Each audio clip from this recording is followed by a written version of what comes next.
For today's qualifying, Togo Hisada looks to be the man to beat, but Sebastian Tixier, who still wants that first win, is going to start next to him. Ove Trangarade will start from third, followed by Bill Tyler in P4.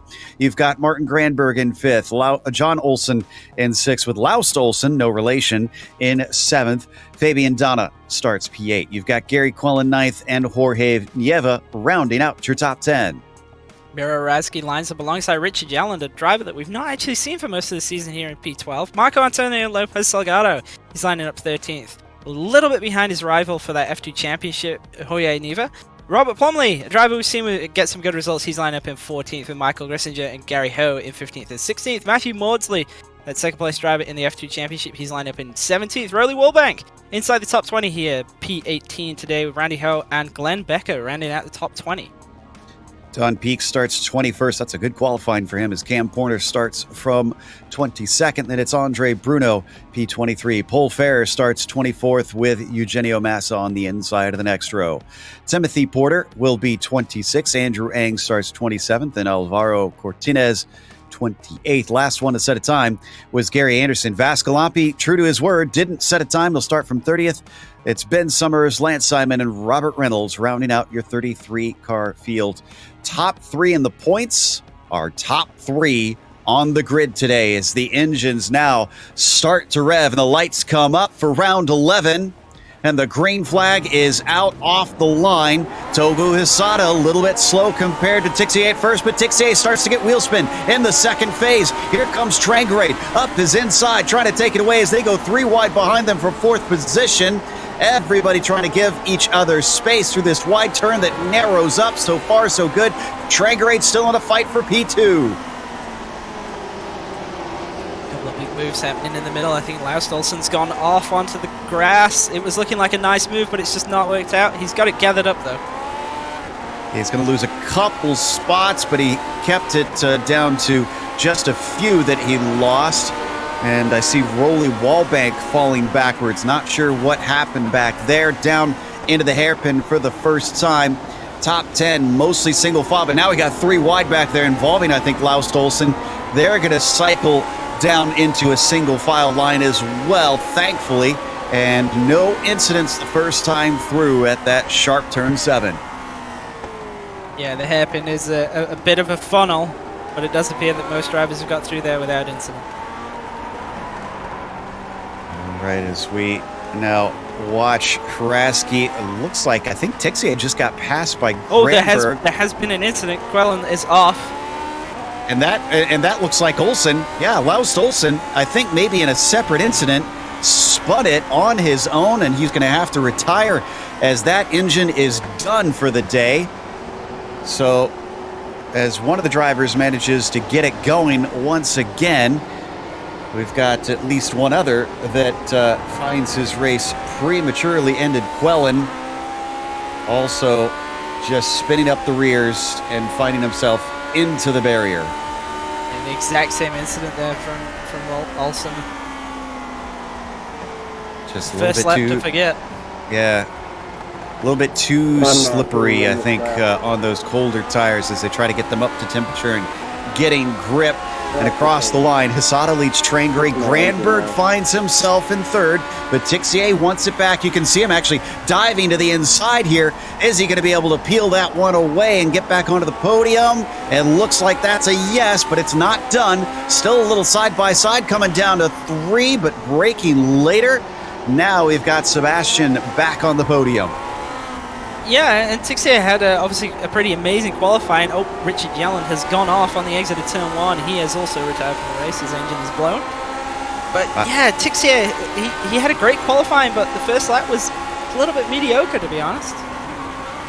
So that'll be Yalland, Olsen, Quellen already in pit lane. Everybody else able to keep going here as we watch from on board.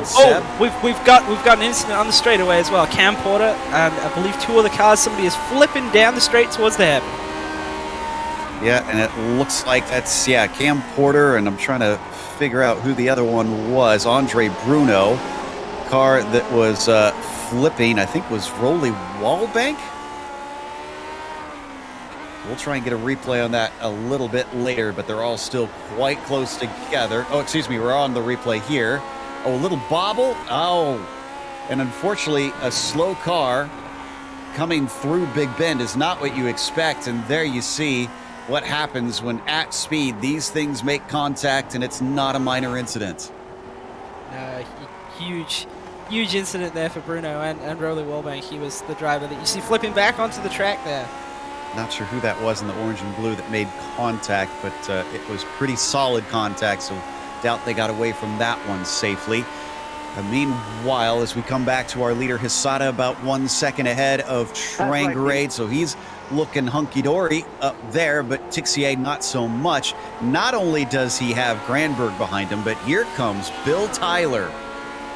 Yeah, we've seen some strong runs from Bill Tyler over the course of the season, but he's looking pretty threatening for this fourth place spot, maybe even third here with Tixier. As we come around through the first corner, once again, the New Yorker gives us an onboard perspective. Down into turn 3, not quite close enough. Behind him, it's John Olsen and Fabian Donna all in a line. And I just realized that John Olsen has started painting his car yellow. I'm not sure how long that's been, but the two Olsens, I think, intentionally now trying to make life hard for us. It must be. And they normally run around about the same place in the field as well. Of course, yeah. Well, I don't want to say that we wish ill on Laust, but he has made it a little bit easier for us as he's found his way towards the back now. Meanwhile, Bill Tyler here in that number 6, starting to drop away from Granberg. They're all kind of getting their own little comfortable spot on the track. And they come through Collier. So far, so good in this race, despite a couple incidents at the start. The majority of the field seems to be settling in, but I want to give a shout out to Vascalopi. We are on lap 3, and the number 2 car has gone up 18 positions. Yeah, I'm surprised he went with that decision to not qualify at all, but obviously he's got his own plan for the race today, and it's gone badly. Oh, and that was Marco Salgado, and that was our championship leader in the AM Championship, the F2. He's going to slip farther backwards. Nieva has a good shot at taking massive points over him today. And what happened here? This is up into Bishop. You can see them coming into that wide sweeper. Is this a difference in braking zones? Oh, it was a spin. Yeah, Salgado was kind of about to go around on his own there, and Vascalopi was just arrived to the scene a little bit too soon. And Vascalopi did not get away from it safe. He's in pit lane. Salgado has been limping as well, so both of them are paying the price for that mistake. They're going to have to take repairs here early in today. A few of them, Laust Olsen, we're hearing might be able to get back out there, but everybody else doesn't have enough time to repair the car and try and take a couple laps just to salvage something. But Martin Granberg, who sits behind the very gold number 8 and the bronze position. Oh, and did John Olsen lose a spot? He did. He's off course. John Olsen falling down to 10th, and this is in the hairpin. Yeah, we'll have to see if there was any other cars involved here, or if it was just a solo incident. I suspect it was just a solo incident. And he's the only one off. So here he is right now, the Club West driver. I think he may have touched the grass. Let's watch. Coming into the braking. Oh, there. Yeah, car wiggles, and off he goes. And you know, we've seen that actually so much this season, where drivers will just dip the outside rear tire onto the grass and lose the car. I mean, we've seen it from the absolute fastest drivers in the series. We saw it from Claridge actually quite a few times. So it's very easy to do. You kind of don't realize that the rear is just a bit wider than the front. And it sounds obvious, but you know, when you're just trying to get a little bit more pace, it's very, very easy to do. Yeah. You don't see it like you can see those front tires in this car. As we come back to the battle for the lead, and there is the distance that has been separated amongst our top 3, each about 2 seconds apart or then some. Granberg's really the closest, about a second back from Tixier, but even that really not much of a battle anymore. We have to go all the way down to 12th for the first close fight between Maudsley and Grissinger. And so this is Don Peak with Pole Ferrer, I think, managing to make inroads. So Don's going to have to give that one up as the Ferrari liveried Lotus is going to manage to move himself into 14th. Yeah, a nice move, but it looks like a little bit wide there through turn 1 for Paul, but he's gathered it up. Don no longer sporting those Bengals colors, it looks like now. As, I wonder why. I won't poke the bear too much, but Gary Ho now starting to approach. But Don up 5 positions since the start. 6 positions, actually, because he started 21st. So, so far, so good for him. But we'll see if some of that was gained by the attrition we've seen early in this race, because it certainly seems like there's some faster drivers around him for the time being. And speaking of one driver that was involved in an incident but is miraculously still going, Timothy Porter, we saw him, he was in that big wreck that we had on the run down to the hairpin, but he's still running in 17th somehow. And he's actually up 9 spots from where he started. Okay, well, I like that never say die attitude. As the 33 carries on, but we follow Don Peak down through Tower, trying to keep up with Ferrer after being overtaken. And Michael Grissinger just in front of them as well. I was talking about how he was close to Maudsley. No more. He's dropped back to about 1.3 seconds behind him. I just realized, yeah, drivers starting to get creative with the paints here, because I never noticed before that he put the spec map actually on the numbers itself. I didn't think about the fact that you could do that here in the Lotus. No, I didn't either. And drivers, you know, obviously actually talk a lot about the spec maps and how it interacts with numbers, but you know, putting it on the circle itself is actually quite a good idea. That's clever. Been a little wide here, but I think he's going to be able to hold it together, not lose a position.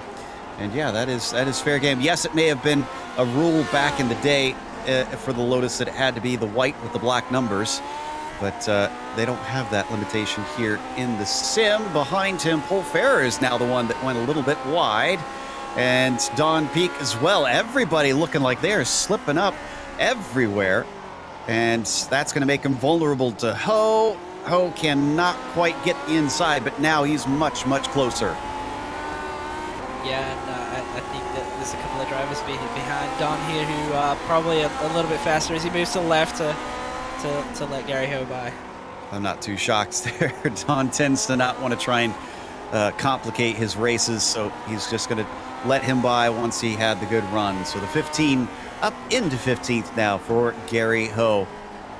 And we're only on lap 6 of this race. Pole Ferrer, who we saw up in front of them, starting to gain on Grissinger as they break for Cunningham. And now into Collier, definitely not flat out in these cars through there. And jumping a little farther up, what have we got here?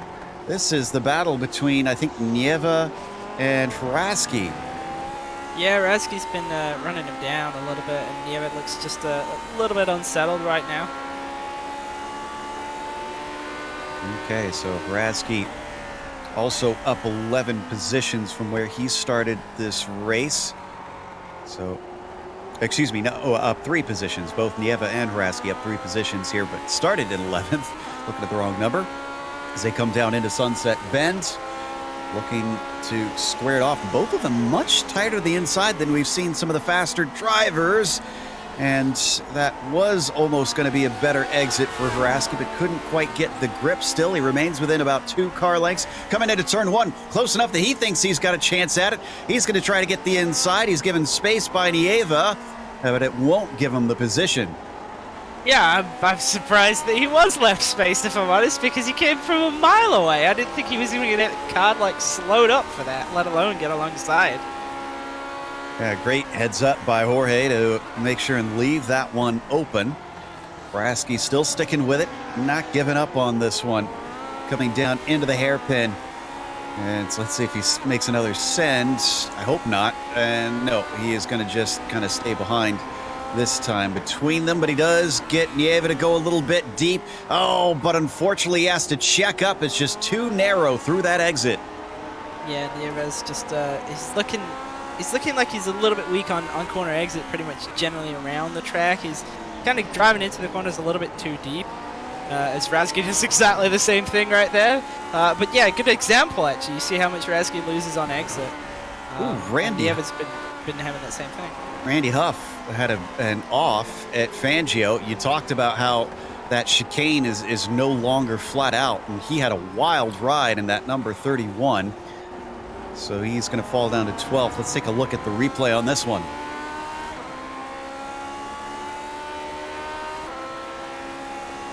So here we go. This will be out of the hairpin, and watch through the first part of the Fangio chicane. You're going to see him start to accelerate. So the right-hander coming up here. Car starts to get loose. Hello. Going for a little bit of a rallycross moment there across the second part as well. You know, why not? Yeah, thankfully with this car getting light over those little bumps, he didn't completely spin it and return to the track in the right direction.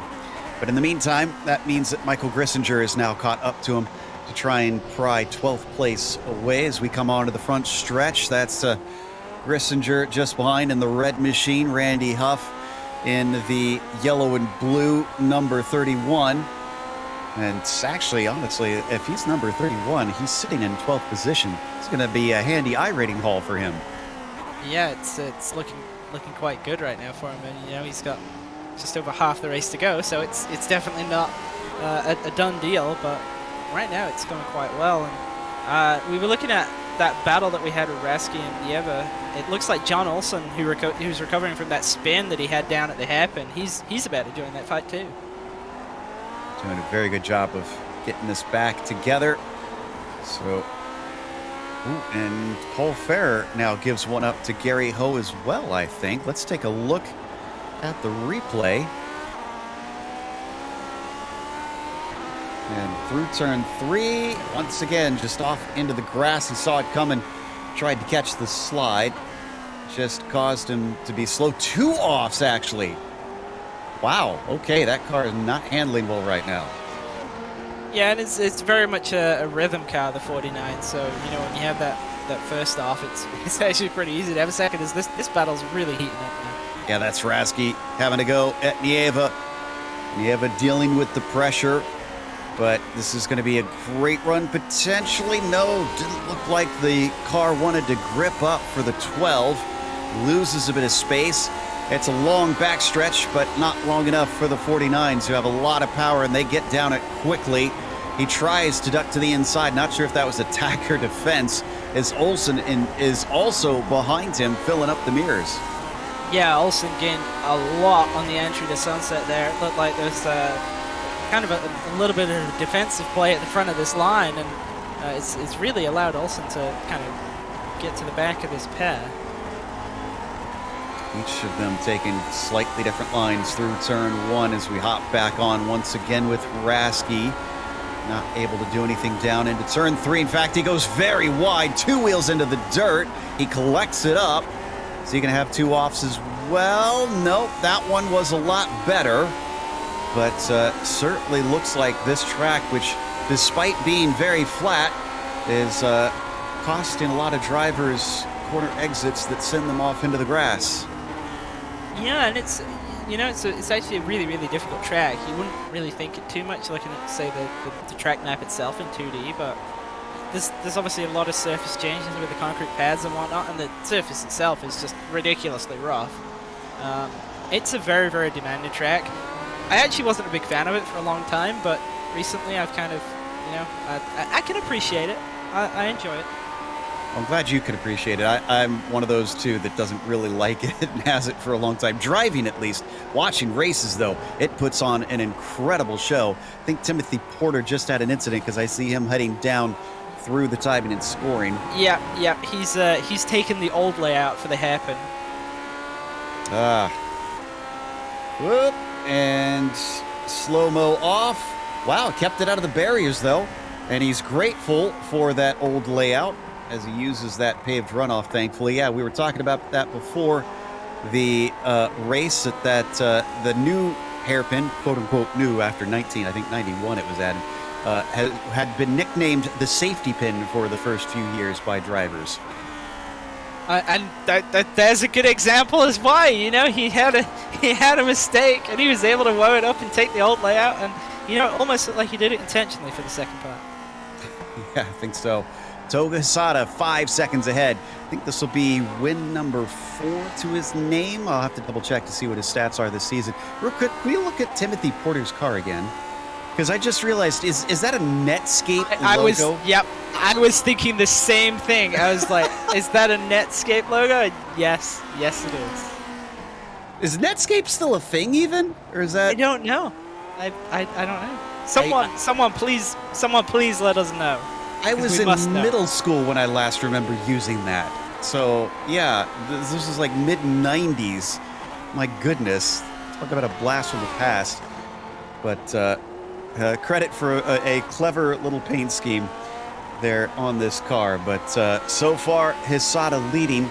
And yes, this would be win number 4 for Togo in the Grand Prix Legends broadcast races, 3rd of the season. Remember, he came in 2nd in the points, and Tixier is the one he's chasing, with Sebastian back in 3rd. I can't do the math for the drop points right now. This might mean Togo back to the top spot coming into the finale.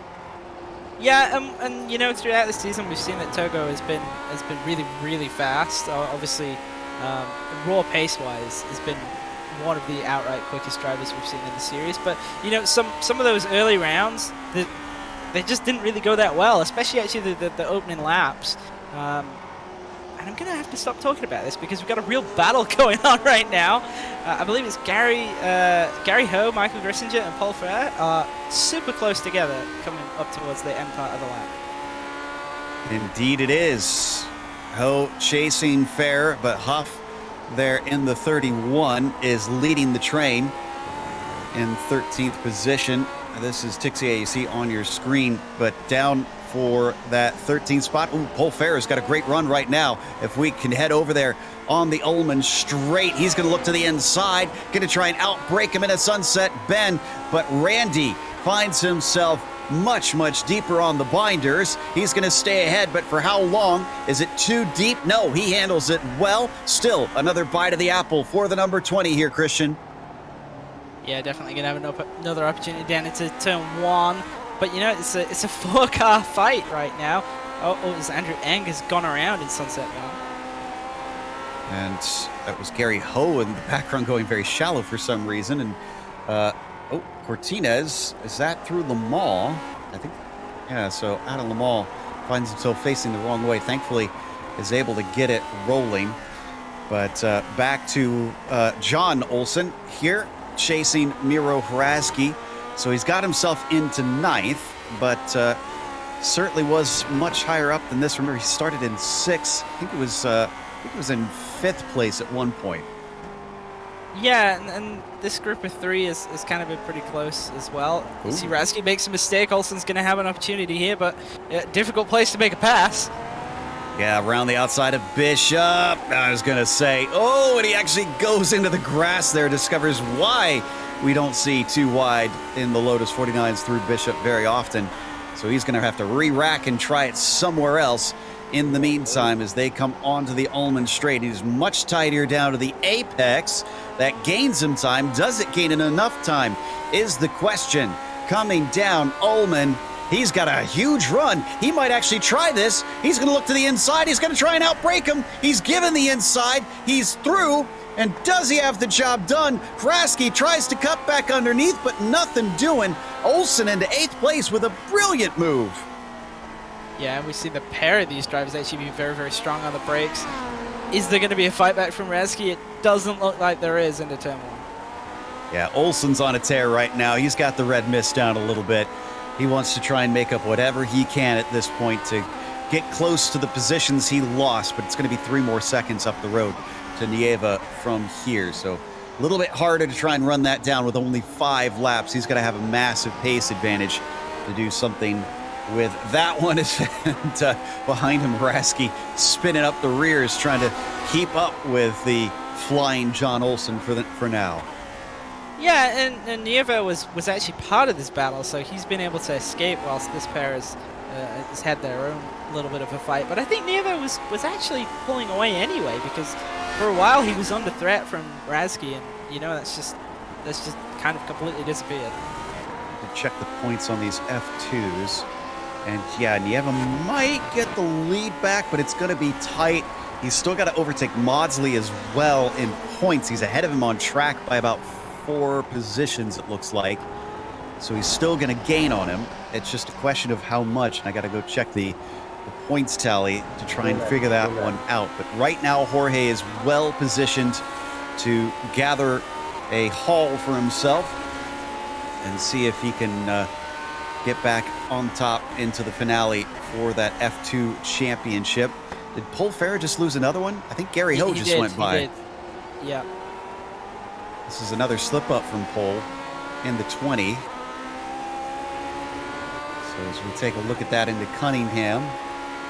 So this is coming down into the hairpin. It's going to be a little bit after this. It's quite the send. It's quite the send here. Ooh, it starts back here. Wow. Okay, then. Well, the attack starts, and I wonder if that just put him off just enough as a little bit of a slip-up. Does he feel threatened? Car's still not completely under control as he slides it through Fangio and then outbreaks himself into Cunningham. And Gary says, thank you very much. That'll be 14th. Well, as I say that, right now, Pole just took that one right back, and the 20 is into 14th once again. And it's getting close for second right here. Ove's under threat from Tixier. He is 0.4 of a second. Sebastian, who before earlier in the race was fighting with Granberg just to stay on the podium, now once more he wants to slow down the damage that Togo Hisada is going to be doing on that championship lead. And we're going to be 4 to go next time by the line.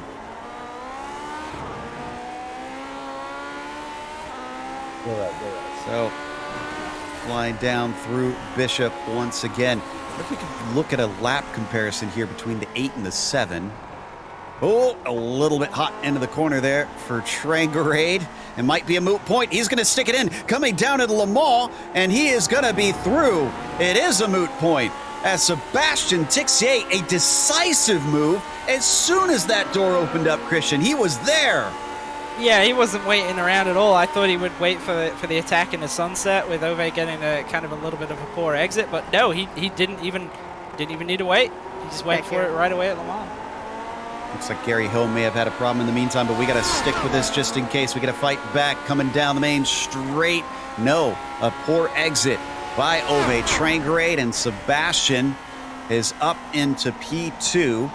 And I'm pretty certain that's only going to be a 5-point swing between himself and Togo Hisada then. We're going to take one more look at this pass. There's a little bit of the mistake right there. Wheels over the curbing and acts as a little bit of a rail almost, just guiding the car along the wrong line. And from there, Sebastian Pounce. Yeah, Ove was just a little bit too deep into the start of that complex, and it put him offline. But Tixier, I was really surprised he was able to get that move done so early on. I really did think he was going to have to wait until sunset, but just no need at all. But right now he's getting checked up just a little bit here, but no opportunity for Ove. So here's the interesting thing in this. It's a 5-point swing, but it was 4 points difference coming into it. Drop points, I don't think will count for either of them in this. Not entirely sure. Again, it does complicate things a little bit, but if that's the case, if they finish as is, I think Hisada will be leading by a single point into the finale. If it finishes as is, that's the big question, because you can see the 7 of Trangarade doesn't want to let this one go. Yeah, Ove's not giving up. He's still got 3 laps to get this back. And, I'm kind of a bit surprised. It looked like he was almost caught sleeping, so maybe that pass has woke him up, and he's going to have a chance. I like seeing a woken up and a riled up Ove Trangrade because he is a joy to watch. Gives us some big action as he likes to slide the car around using that Norwegian heritage to treat it more like a rally car. And though he didn't get a good enough run this time, he's still close enough that if he sees anything like Sebastian did from Ove, he is going to have the same chance to just try and pounce immediately. Yeah, and Tixier is keeping it really quite nice and tidy right now. I haven't seen him drive deep into any corner, but obviously Ove's hustling it behind him. It's close coming out of turn 5, now through Big Bend. Let's see if he tries an attack, maybe down into the hairpin. He showed a little nose briefly and then back to the racing line. No, nothing doing into turn 7. And then accelerating through Fanyes. We've seen cars lose a little traction through here at times. So far, so good. Oh, a little slow, a slip up, has to catch it. Trangrade maybe a little wary as the car bobbled back and forth and sliding off. Tixier gives up second position. That might be job done unless Ove himself makes a mistake because it's a full second and a half between them now. Go left. Yeah, we'll have to see if Ove does make a mistake, or if maybe Ove, checks up. We've seen from Ove before that he's just out here to race, so he might actually slow up and restart this battle.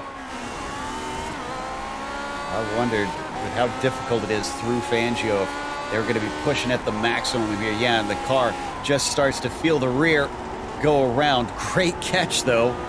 And then unfortunately, the car overheated maybe? Because does the slide do that to the car that quickly? They're pretty robust, I would say, of these tires. But, it kind of does look like it starts early on where he starts sliding in Fangio. But Ove's slid through Sunset and given the position back. Oh, wow. So the fight is not over. Tixier back into P2 once again. And we are now 2 to go. This has been fantastic, and he's less than a tenth of a second away at times coming down some of these straightaways as that Roadrunner shod car now acts the part of the Coyote, the attacker instead of the defender. Yeah, and it wasn't even really a need for an aggressive pass from Tixier. Ove just got in too deep into Sunset, didn't really have any momentum by the mid-corner, and Tixier just drove straight flat underneath it. Coming down into the hairpin once again. Last time out, he was able to shake a mistake out of the number 8. Can he do it again? He's right underneath that gearbox. In through Fangio. It was the second apex that caught out Tixier. This time, did he learn his lesson? That's a big yes. Closing under braking, though. Wow, big gains from the Norwegian.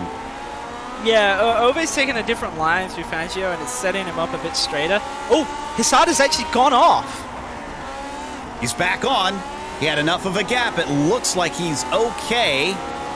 But that was a spin. He had a distraction. Lance Simon went off. I think Lance Simon may be active as a bit of a little point of distraction and caught him out. And now it's come down about 3.3 seconds, but Togo Hisada lives to fight another day. Yeah, and he's been so strong. He was completely he was so far out in the lead. He was almost 10 seconds in the lead. So to have that happen, yeah, that's a pretty scary moment. Here it is right here. It's going to be into tower turn, so it'll be the right-hander here. It is a curved braking, but I don't think it's all on him. No, it is. There was no other car involved there. Obviously, the car ahead was having its own moment, but Hisada spin all by himself. Interesting stuff. He's got to keep that from happening because he now no longer has enough space to try and make another oops, because Tixier is about 3 seconds behind Trangrade right with him, and they're on the final lap of this race. They've now got the lap traffic. This is Lance Simon all the way up to 22nd place in the number 26 car. Nicely done. He saw them coming, knew that this is a tight battle. When he had an opportunity, he lets them by. Yeah, that was a good place to let everybody pass there. pulling across the inside of the straight. Everybody not needing to check up can just hold it wide open and take the outside. Now, this series prides itself on fair play out here as well, that the drivers consider sportsmanship a very closely guarded little quality amongst each other. But as they come down into tower, as they get very tight, it's not tight enough for a pass, and it's certainly not tight enough to try and attack Togo Hisada, who has a few more corners to make it not only his third win of the season, but the win that may take him into a championship lead into the finale. And we wondered after last season, getting that breakthrough win at Indianapolis, is this his opportunity to try and maybe fight for the championship? He came out swinging this season. He had a win early, got a second one under his belt. Now make it 3 times as Togo Hisada takes the win in the championship. We believe, as the car gets a little loose, but he is going to have it to the line. Victory for Togo. Sebastian in second and Trangerade in third. Well, it's flipping across the line here. Wheels grabbing the jersey barriers and sending the car over. I've done that accidentally in a race myself, grabbing the side, and unfortunately ended in the race prematurely as Bill Tyler comes across in 5th position.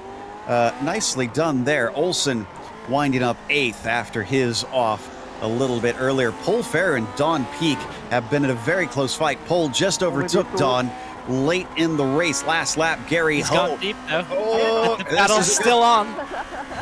Don's going to get to the inside, but the job's not done. Slides a little bit of a touch. Doesn't send him around, but that allows Gary Ho by as well.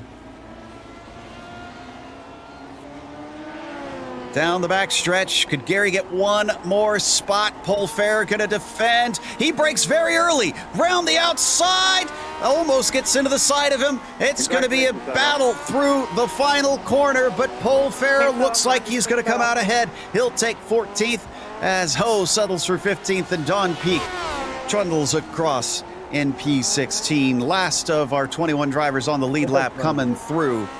And we are going to take a quick break. We'll come back with the official results as well as driver interviews, so stick around.